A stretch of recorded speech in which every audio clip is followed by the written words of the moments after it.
Hello guys, this is Ashraful. এখন আমি আছি দুবাইতে। আজকে আমরা যাব ইউনাইটেড আরব এমিরেতে দুবাই শহর থেকে শারজাতে যাওয়ার পর আমরা দুইটা প্লেস এক্সপ্লোর করব। ফার্স্টে আমরা যাব শারজা মেরিটাইম মিউজিয়াম, এরপরে যাব শারজা অ্যাকোয়ারিয়াম। আজকের এই ভিডিওতে অনেক কিছু দেখানোর আছে, যার জন্য ভিডিওটা বড় হয়ে যাওয়ার সম্ভাবনা রয়েছে। তার জন্য আমরা এই ভিডিওটাকে দুইটা বা তিনটা অংশে দেখাবো।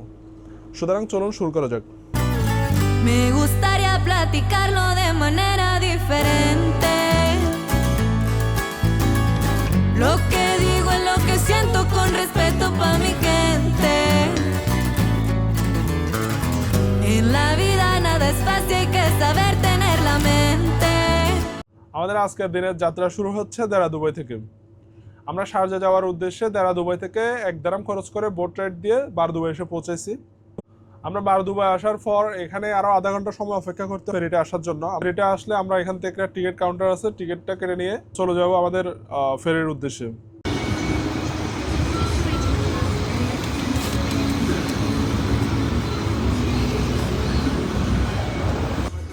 অবশ্যই টিকিটটা নিয়ে নেওয়া হয়েছে। এখন আমরা হেঁটে হেঁটে যাচ্ছি স্টেশনের দিকে। এটার নাম হচ্ছে আল রুবাইয়া মেরিন ট্রান্সপোর্ট স্টেশন।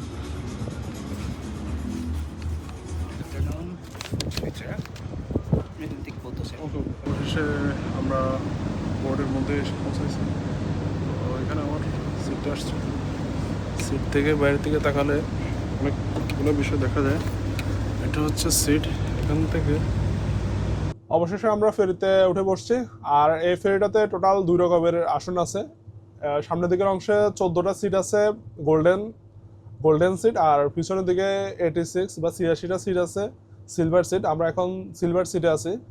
আমরা সামনের দিকে যে বাড়িটা দেখতেছি, দূর থেকে দেখা যাচ্ছে, এটা হচ্ছে বর্তমান দুবাইয়ের যে শাসক শেখ মোহাম্মদ বিন রাশেদ আল মাকতুম, উনার দাদার বাড়ি, শেখ সাইদের বাড়ি।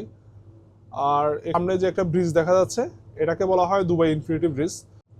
এটার নাম দুবাই ইনফিনিটি ব্রিজ হওয়ার মূল কারণটা হচ্ছে এই ব্রিজটার যে শেপ বা আকৃতি, এটা হচ্ছে আমাদের ম্যাথমেটিক্স টার্ম ইনফিনিটি আছে, অনেকটা দেখতে ইনফিনিটির মতো, যার ফলে ব্রিজটার নামকরণ করা হয়েছে দুবাই ইনফিনিটি ব্রিজ। এখানে এখনো পর্যন্ত হেভি কনস্ট্রাকশনের কাজ চলতেছে, মূলত ছোট বিল্ডিংগুলোর জন্য। ছোট বিল্ডিংগুলোর পিছনের দিকে এদিকের অংশে হচ্ছে আলরাস এবং পাশে হচ্ছে গোলসুক। এই গোলসুক অংশে মূলত এখন পর্যন্ত অনেক কনস্ট্রাকশনের কাজ চলতেছে এবং নতুন নতুন অনেকগুলো শপ ওপেন হচ্ছে।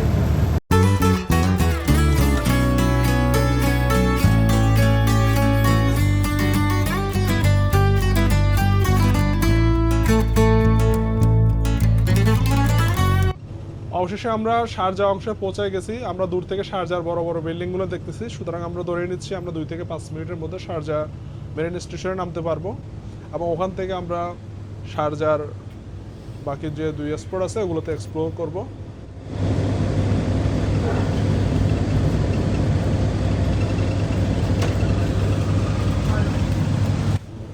আলহামদুলিল্লাহ, অবশেষে আমরা শারজা এসে পৌঁছেছি। আমরা এখন বোট থেকে নেমে যাব। বোট থেকে নামার পরে আমরা ফার্স্টে যে জিনিসটা দেখতেছি সেটা হচ্ছে বড় বিল্ডিংটা। Me gustaría platicarlo de manera diferente. এখন আমি আছি শারজা মেরিটাইম মিউজিয়ামের সামনে। এখন যাচ্ছি ওখানে এক্সপ্লোর করব, আপনাদেরকে দেখানোর চেষ্টা করব মিউজিয়ামের ভিতরে কি আছে সে সম্পর্কে বিস্তারিত।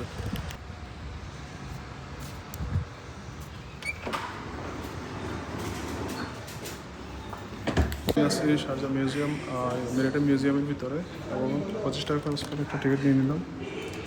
এটা হচ্ছে সেই টিকিট। তো এখন এক্সপ্লোর করে দেখি। আমি শারজা মেরিটাইম মিউজিয়ামের ভিতর থাকলেও আমি শারজা অ্যাকোয়ারিয়াম এক্সপ্লোর করতে পারবো সেম টিকিট দিয়ে। 25 দিরহাম নিচ্ছে এখানে সামনে একটা কাঁচের গ্লাসের ভিতর কিছু সিশেল দেখতে পাচ্ছেন। ধারণা করা হয় শারজা প্রায় 7000 বছর পূর্বে এই শারজা অংশে যারা বসবাস করতেন, ওনারা খাদ্য হিসাবে সি ফুড অর্থাৎ ঝিনুক বা জাতীয় যত খাদ্য আছে সেগুলো গ্রহণ করত। আর সেগুলোর যে বাইরের খোলস বা শক্ত অংশটা রয়েছে, এগুলোকে ওনারা এগুলোর যে ধারালো অংশ যেগুলো আছে এগুলোকে ওনারা পশু শিকারের কাজে ব্যবহার করত। তাছাড়া তৎকালীন আমলে শারজা এবং শারজার আশেপাশের অঞ্চলের মানুষরা সমুদ্র নির্ভরশীল ছিল, যার ফলে তাদের ব্যবহারের জন্য যে অলংকারগুলো ব্যবহার করত ওগুলো অনেকটাই সমুদ্রের জিনিসগুলো দিয়ে তৈরি করা হতো। এভাবে করে অনেকগুলো বিষয় এখানে আছে। তো আমরা এতক্ষণ পর্যন্ত যে জিনিসগুলো দেখাচ্ছিলাম এগুলো সবগুলো হচ্ছে শারজাহ মেরিটাইম মিউজিয়ামের সামনের দিকের অংশে ডিসপ্লে করা। আমরা এখন মেইন হল বা মেইন গ্যালারিতে যাচ্ছি, সুতরাং ওখানে বিস্তারিত জানানোর চেষ্টা করব। আচ্ছা, আমরা মেইন গ্যালারিতে এন্ট্রি করছি। তো মেইন গ্যালারিতে আমরা যতটুকু সম্ভব দেখানোর চেষ্টা করব। En la vida nada es fácil, hay que saber tener la mente. ফার্স্টে আপনি যখন শারজাহ মেরিটাইম মিউজিয়ামে প্রবেশ করবেন দেখতে পাবেন অনেকগুলো নৌকার নকশা, এর মাঝে কিছু বড় কিছু ছোট। এখানে যে নৌকাগুলো ডিসপ্লে করা আছে প্রত্যেকটা নৌকার কাজ এবং ইতিহাস ভিন্ন ভিন্ন। এক একটা নৌকা এক এক কাজে ব্যবহার করা হতো। তৎকালীন আমলে বড় যে নৌকাগুলো ব্যবহার করা হতো তখন বাণিজ্যিকভাবে ব্যবহার করা হতো, এবং কিছু মাঝারি নিজেদের ব্যবহারের জন্য, এবং কিছু ছোট আকৃতির নৌকা ব্যবহার করা হতো যেগুলো সামনের একদম কম দূরত্বের অংশে মাছ শিকারের কাজে ব্যবহার করতো। তৎকালীন সময়ে নৌকা শুধু কাঠ দিয়ে না, অনেক ক্ষেত্রে কিছু খেজুরের ডাল দিয়ে তৈরি করা হতো যেগুলো খুব অল্প দূরত্বে যাওয়ার জন্য ব্যবহার করা হতো। এই জিনিসটা মূলত পলিশ করার কাজে ব্যবহার করা হতো। আর এগুলো হচ্ছে মুক্তোর মধ্যে ছিদ্র তৈরি করার জন্য। এই যে ছোট থেকে বড় মাঝারি 3 সাইজের আছে। এগুলো হচ্ছে বোর্ড তৈরি করার জন্য বিভিন্ন যে যন্ত্র সরঞ্জাম ব্যবহার করা হতো। এগুলো হচ্ছে ছোট করাত। এগুলো হচ্ছে বিশেষ কিছু জায়গায় ছিদ্র করার কাজে ব্যবহার করার জন্য, বিশেষ করে ফ্যারেকগুলোকে ঢুকানোর জন্য। Lo que yo miro en las calles para mí no es